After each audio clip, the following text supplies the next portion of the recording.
Eh bien, bonjour mes petits loups, je suis contente de vous retrouver pour cette vidéo du rituel. Je vous la proposerai tous les jours où il y a classe, donc le lundi, le mardi, le jeudi et le vendredi. Je vous avais demandé donc de repartir sur le nombre 80, puisqu'on s'était arrêté à ce nombre-là avant de se confiner. Donc, pour faire mes tas de 10, puisque vous vous souvenez, on compte avec des dizaines, et ben j'ai pris des cure-dents. Parce que chez moi, j'ai pas de cuillère en plastique, je n'ai pas de paille, et ben j'avais des cure-dents. Donc j'en ai compté 10 pour pouvoir faire un paquet de 10. Et vous vous souvenez, c'est une dizaine. Donc 1, 2, 3, 4, 5, 6, 7, 8, 9 et 10. Celui-là, je le remets dans la boîte. Et j'ai donc constitué une dizaine. Et j'ai mis du scotch, tout simplement, autour. D'accord ? Hop, voilà.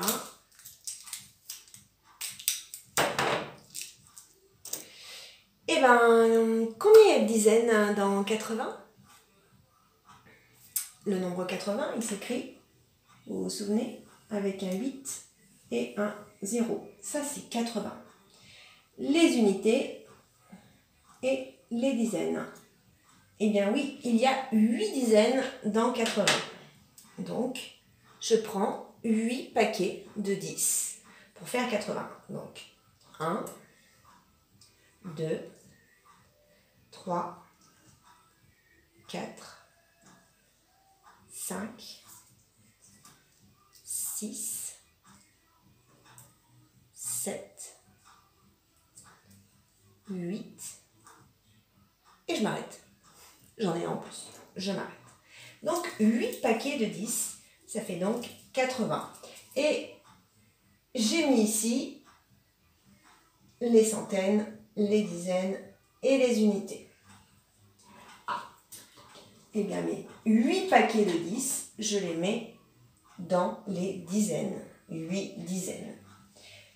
Le compteur, donc le compteur, vous vous souvenez, les unités, 0, 1, 2, 3, 4, 5, 6, 7, 8, 9. Et que se passe-t-il après ? Eh bien, on n'a pas 10 d'écrit, bien sûr. On a de nouveau le 0 qui apparaît, et c'est ici qu'il faut tourner, puisque 10, c'est une dizaine. Et nous, donc, on est au nombre 80, donc 8 dizaines. Donc, on va tourner le compteur jusqu'au nombre 8. Voilà. Donc, aujourd'hui, on va dire que l'on est le 80e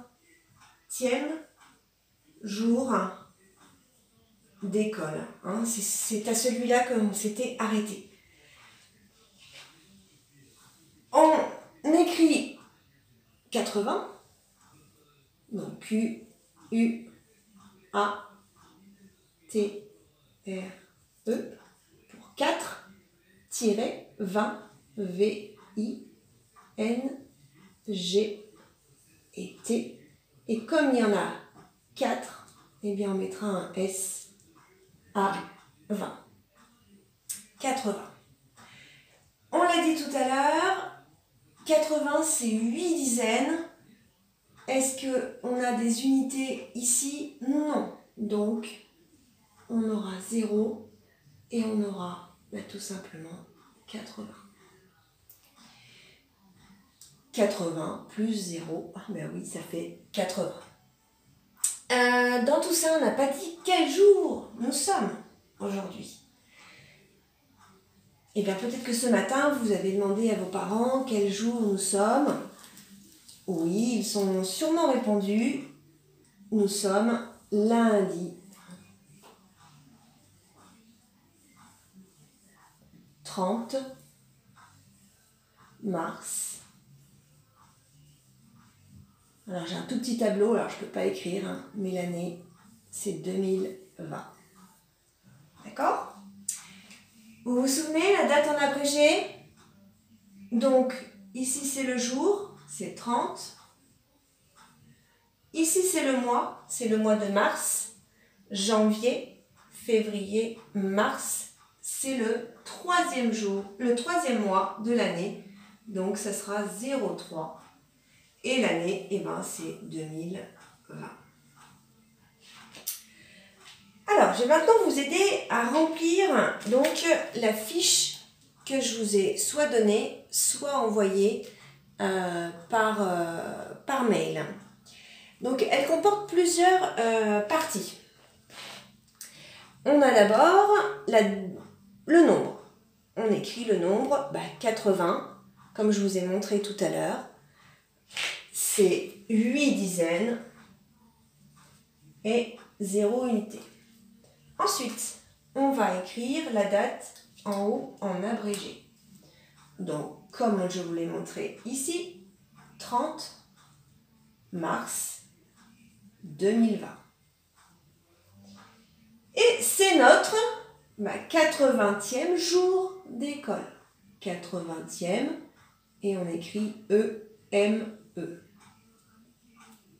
Je décompose le nombre. Donc jusque-là, c'est des choses que vous êtes habitués à faire. Bien, je l'ai écrit là, c'est 80 plus 0. Et j'écris le nombre en lettres. Eh bien, 4. C'est pas grave si ça dépasse les lignes, hein. Là, on n'est pas dans le bienfait du cahier d'écriture. On veut juste que le nombre soit écrit en lettres. Donc voilà, ça, ce sont des parties auxquelles vous êtes habitués puisqu'on le fait tout le temps en classe. Le nombre, la décomposition, la date en abrégé, c'est le combienième jour d'école, et le nombre en lettres. Alors, il y a des nouveautés pour vous. C'est ce petit rectangle ici. Le nombre est-il pair ou impair? Alors, je vais vous expliquer. J'efface mon micro-tableau. Un micro, ça veut dire quand c'est rikiki, c'est tout petit, c'est... Voilà. Mon tableau se résume à une feuille A4. Donc, pair ou impair? Alors, souvent, vous entendez dire une paire de chaussettes. Alors, elles sont combien elles sont combien les chaussettes dans une paire de chaussettes? Oui, elles sont 2. Ou une paire de chaussures.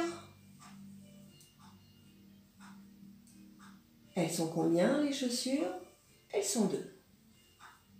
Quand vous vous rangez par 2. Vous faites des paires. Tout ce qui peut être rangé par 2 est pair. Et bien, par exemple, on est combien dans la classe, nous? On est 22. Et bien, quand vous constituez un rang, vous allez pouvoir vous mettre par 2 sans qu'il y en ait un qui soit tout seul. Donc là, j'en ai 2, 4, 6, 8, 10, 12, 14, 16, 18, 20 et 22. Et chacun peut se ranger avec un autre copain. Donc ça, c'est pour les nombres pairs.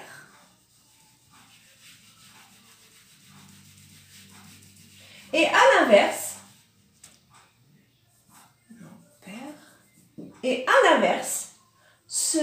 le nombre avec lequel on ne pourra pas ranger par 2, on dira qu'il est impair. Lui, il est tout seul, il est 1. D'accord? Mais ça marche pour d'autres nombres. Donc je vais effacer mes 2 chaussettes et je vais dessiner autre chose. Et là, celle qui est toute seule aussi. On va regarder par exemple, si je mets 4 ronds, je peux les ranger par 2. Donc 4 est un nombre pair. Alors on sait déjà que 2, il est pair. 4 est pair aussi. Alors on n'a pas fait 3. Alors 3, est-ce que je peux ranger tout le monde par 2? Non. Je vais pouvoir ranger cela par 2, mais celui-là va être tout seul. Donc ça veut dire que 3 est impair. Et on avait 1 aussi tout à l'heure. Et on peut continuer comme ça avec tous les nombres. Et c'est ce qu'on va faire. Donc on a fait 1, 2, 3, 4. On va faire 5. Alors à votre avis, 5, il est pair ou il est impair? Donc là j'en ai 3. Je vais continuer. Vous savez que mes maîtresses est feignante. Hop. Donc elle ne va pas effacer, elle va redessiner. 1, 2, 3, 4, 5. Ah, il y en a un qui est tout seul. Donc, c'est un nombre impair, 5. 6. J'en ai 2, 4. Ah, il m'en faut encore 2. Ça fait 6. Et là, je peux les ranger par 2. Alors, 7 maintenant. 7. Est-ce qu'il va être pair ou impair? Allez, on réfléchit. Est-ce que si on est 7, on arrive à se ranger tous par 2? Et non, vous avez raison, c'est un nombre impair. 2, 4, 6. Et hop, je mets le 7e qui va être tout seul. Donc 7, c'est un nombre impair. 8 maintenant. Allez, je pense que vous avez compris. Une fois c'est pair, une fois c'est impair. 1 est impair, 2 est pair, 3 impair, 4 est pair, 5 est impair, 6 est pair, 7 est impair, 8 est pair. Et il y en a 9 à faire, donc 9. Ici j'en avais 2, 4, 6, 7, 8 et 9. Toc. Et on va aller aussi jusqu'à 10. 2, 4, 6, 8, 10, c'est tout bon. Eh bien, il est pair. D'accord? Hop. Alors, 80, est-ce qu'il est pair ou est-ce qu'il est impair? Alors, on ne va pas s'amuser à dessiner 80 ronds. Je vais vous donner une technique qui est très simple. Pour savoir si un nombre est pair, il doit être fini par 0, 2, 4, 6 ou 8. C'est comme quand on a appris à compter de 2 en 2. C'est la même chose. Alors 80, il termine par 1, 0. Donc 80, il est pair. Alors, on va entourer hop, sur la feuille. On va entourer pair. Alors, nouveau aussi ici, la droite graduée. Vous avez vu? Elle commence à 0. Alors, puisque vous êtes en CP, on a arrêté la droite graduée à 100. Mais les nombres ne s'arrêtent jamais. Comment ça fonctionne une droite graduée? Donc, c'est ce que je vais vous expliquer. Vous vous souvenez, la file numérique. Alors, en général, nous, on l'a fait commencer par 1. A1. On l'a fait commencer à 1, la file numérique. La petite différence, sur une droite graduée, ça va commencer à 0. D'abord, je voudrais vous montrer quelque chose sur la bande numérique. Donc, on a les nombres, qu'on connaît, hein, évidemment. Chaque nombre a sa place. Je m'explique. Par exemple, si je cache ce nombre-là, vous savez qui se cache ici. D'accord? Je vais en cacher un autre. Par exemple, celui-là. Vous savez quel est le nombre ici? Allez, au hasard. Tac, ce nombre-là. Je sais qu'après 1, c'est 2. Je sais qu'après 5, c'est 6. Et si je continue à compter, si par exemple ceux-là sont encore cachés, je sais qu'après c'est 7, 8. Je sais que ce nombre-là, c'est 12. Il est après 11. Ou alors, si je préfère, il est avant 13. Hein? Eh bien, je vous ai mis une droite graduée un peu plus grande ici pour vous expliquer qu'en fait, la droite graduée, c'est la même chose que la bande numérique. Sauf que, à la place des nombres, il y a des traits. Donc, j'ai des traits comme ça pour repérer la place des nombres, etc. Et c'est porté sur une grande ligne. Alors, j'ai pas de règle, donc, touc, voilà, et ainsi de suite. Une droite graduée commencera toujours à 0. Donc, trait d'après, c'est 1.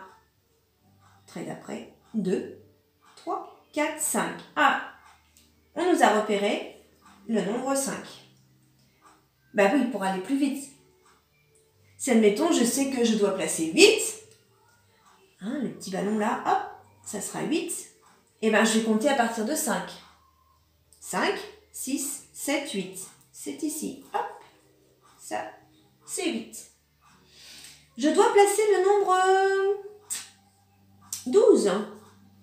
Ah, mais oui, ma droite graduée, elle m'indique le nombre 10. Ben, je compte à partir de 10.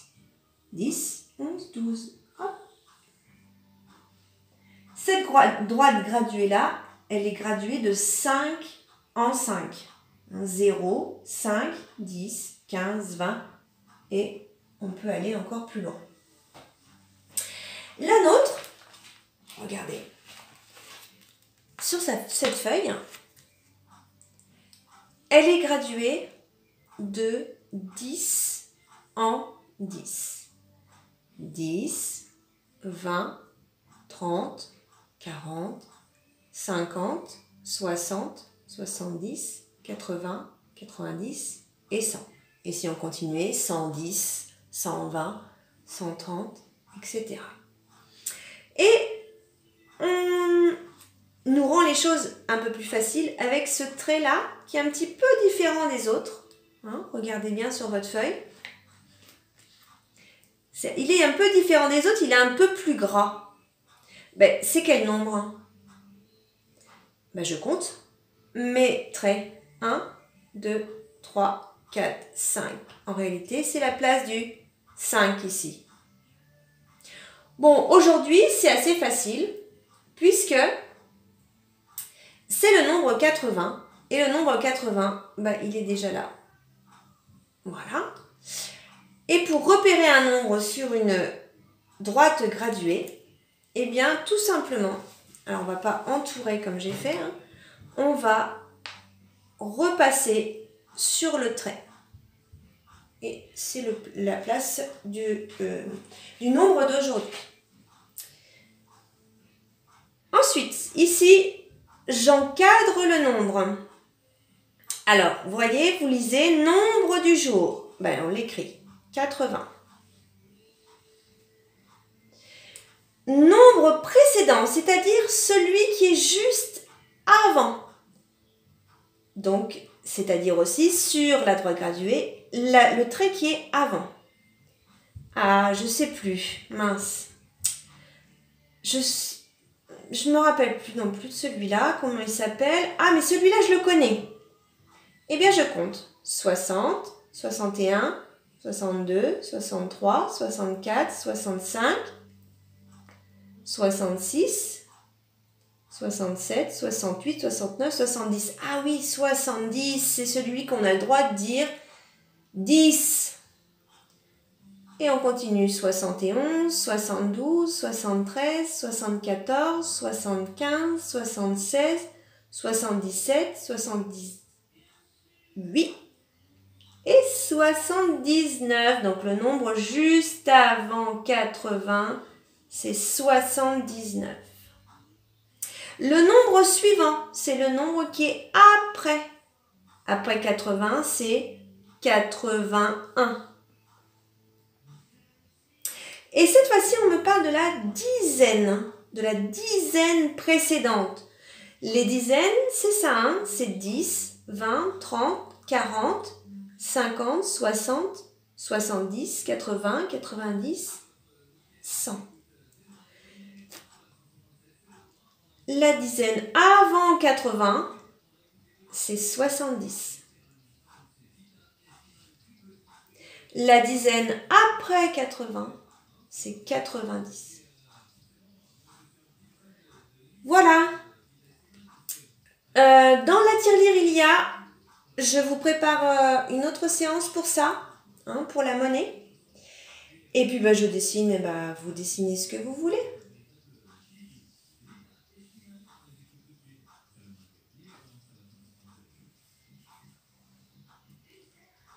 Et je vous souhaite une bonne journée. Et puis, je vous fais une autre vidéo pour vous lire l'histoire de Quel bazar chez Zoé. Bisous!